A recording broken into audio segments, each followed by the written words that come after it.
Hem. So, Asa, now, as you can see, we have a book here. Oh, my. Yes. It's Frankenstein by none other than Stein. It is spelled Stein for any of you people who are pronouncing it Frankenstein.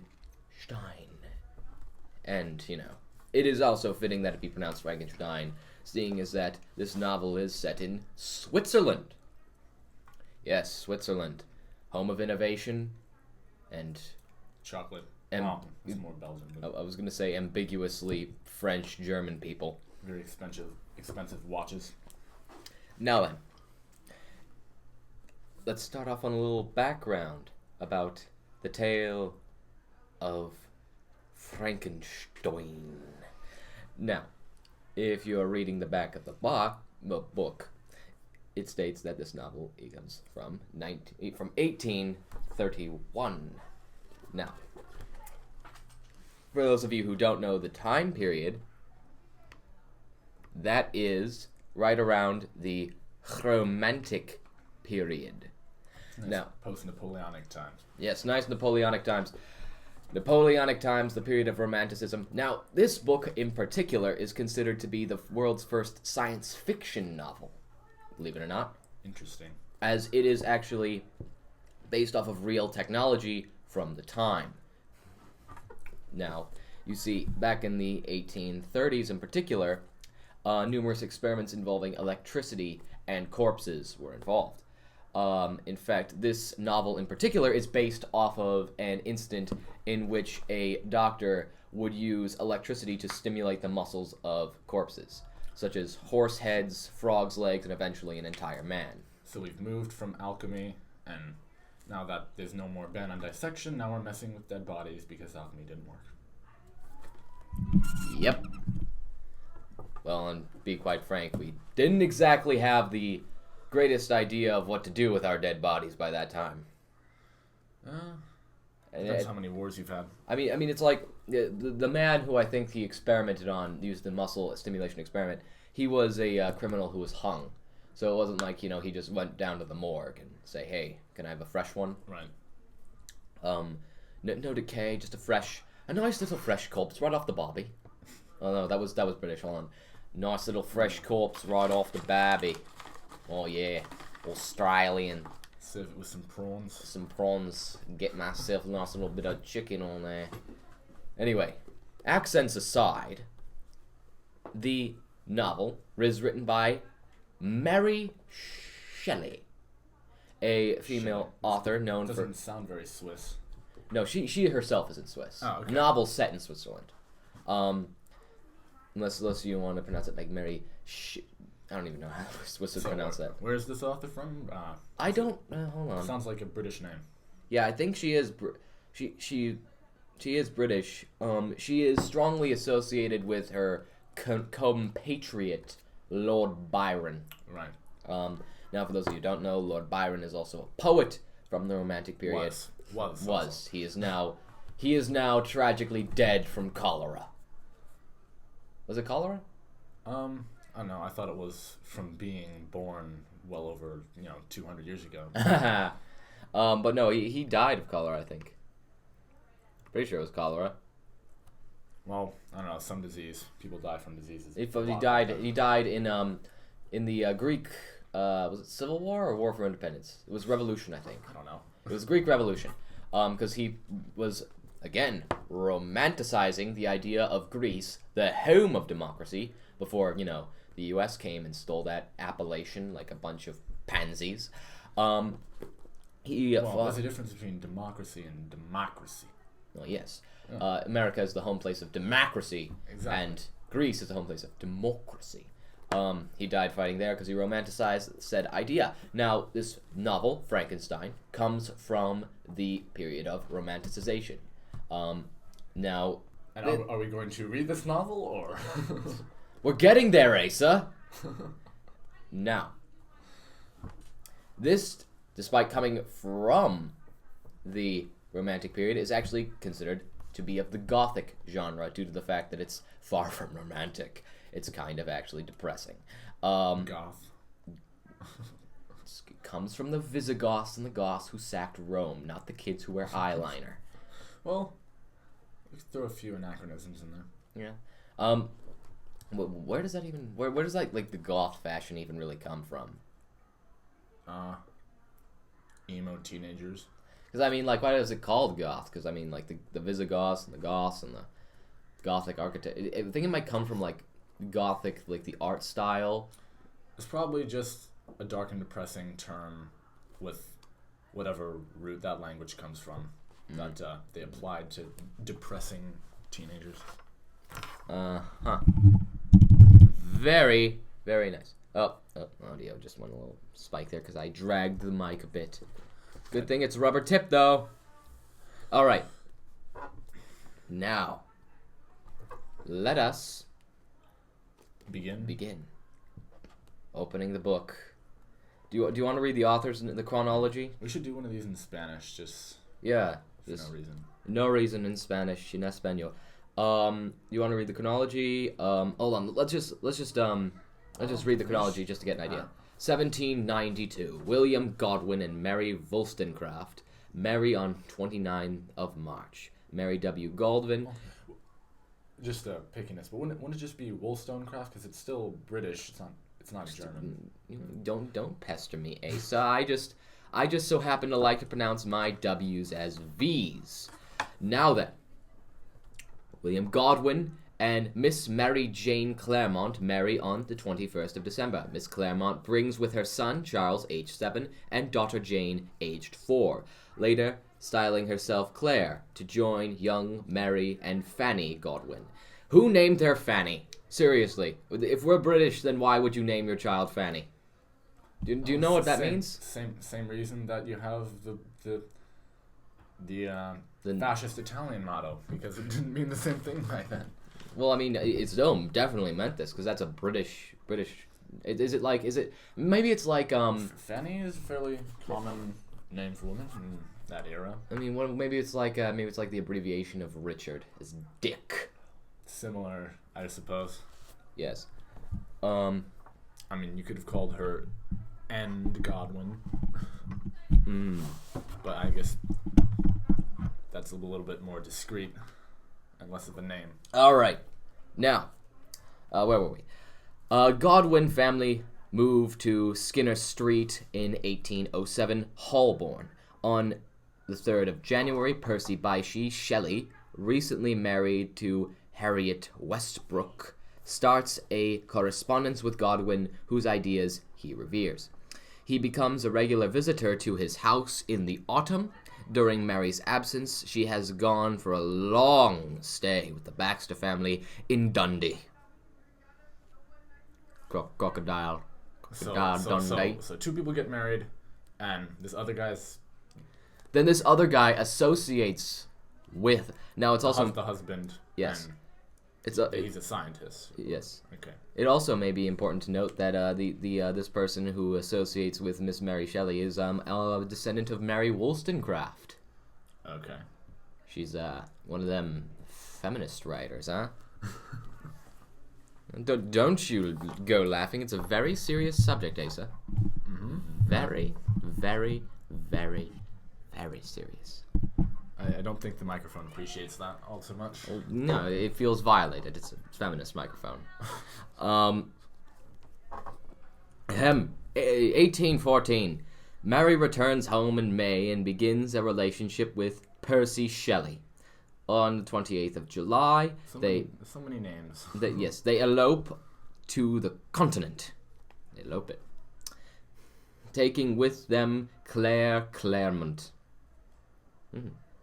They return to England in September. On the 30th of November, Harriet Shelley gives birth to Charles, her second child. This is just background on the author. Yes, it's giving you chronology.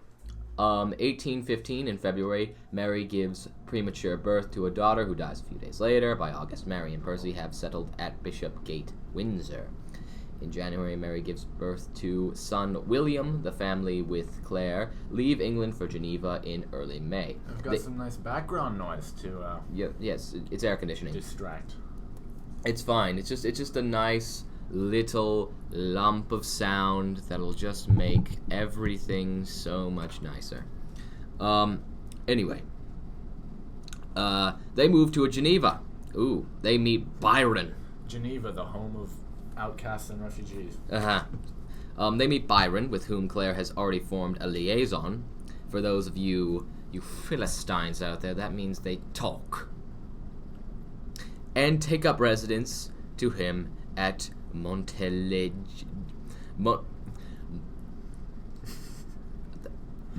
Darn Italian names. Okay, near Cologne. Cologne. Is that Cologne? Where? It's like right. Oh, I thought you were. Oh, right here. With a Y, I think it would be Cologne. Yeah, Cologne. I mean, I'm not that much of a Philistine. At least you didn't say Cologne. Cologne. Mary begins to write Frankenstein in June 1816. And will we be reading that today or we now? will. You Okay. know what, Asa? Be patient. This is the first episode. We need to Alright. tantalize the audience. We need to entice them. Let them know what they will feel in the coming days. First episode, just a egregious conversation between two, not three people, while we sit and read a dry old book. 2, the antithesis of 3, almost as much as 1. But not 5. Not 5. No, that. 5 is right on. Yes. What the hell did I just say? I don't know. Okay. This chronology goes on for a bit, so I'm just gonna summarize. Frankenstein is published in the January of that year, and then blah de blah de blah. It was the product of a writing competition to see who could create the scariest novel. Blah de blah de blah. It became horribly significant, and in 1836, Godwin dies on April 7th. Holy goodness! And all fiction was so just over intellectual and pseudo philosophical at this point, because you don't have, like, most of the public isn't reading fiction. They're still, either just reading what comes out of the printing press, which at this point, even in this period, is still mostly religious documents if you're reading. So this is even before the evolution of modern popular culture. Yes. Now, we will get into the meat and potatoes. The introduction. No. Introduction. We've moved from the chronology to the introduction. Yes, How we moved from the exciting. chronology to the introduction, then to the author's notes, then to the translator's How notes. could you skip the author's notes? Then there's that's not author's notes. It's like, okay. oh my god! They even put in this version. They actually have like the themes and influences, like spelled out for you. Like it's influenced by Lord Byron and romantic idealism and blah de blah de blah de blah science blah blah everything I just told you in the last couple seconds. Not seconds, minutes. That's the last couple seconds you were saying blah blah blah. But, Yeah. And then it recommends other books. Goodness gracious. Okay, note on text. Do I need to find chapter 1 for you? No, we found chapter 1. Okay.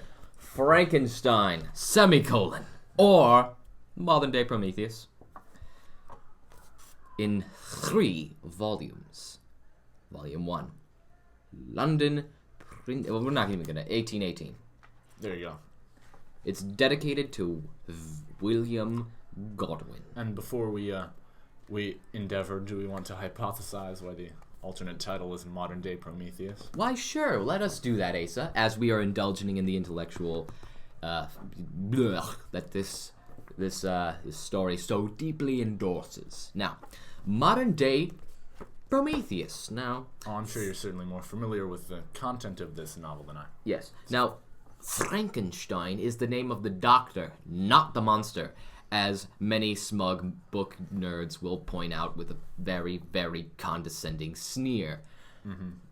Now, Frankenstein, or the modern-day Prometheus. That means that Frankenstein, the doctor, is the modern-day Prometheus, because he has taken light, aka life, and imbued it into a collection of corpses. By the way, I don't know why he couldn't just find one wholly intact corpse, because he found a bunch of semi-rotten corpses and then just stitched them together. Because then it wouldn't be scary. It's a contest for the scariest It's, novel. then right? it's just a zombie.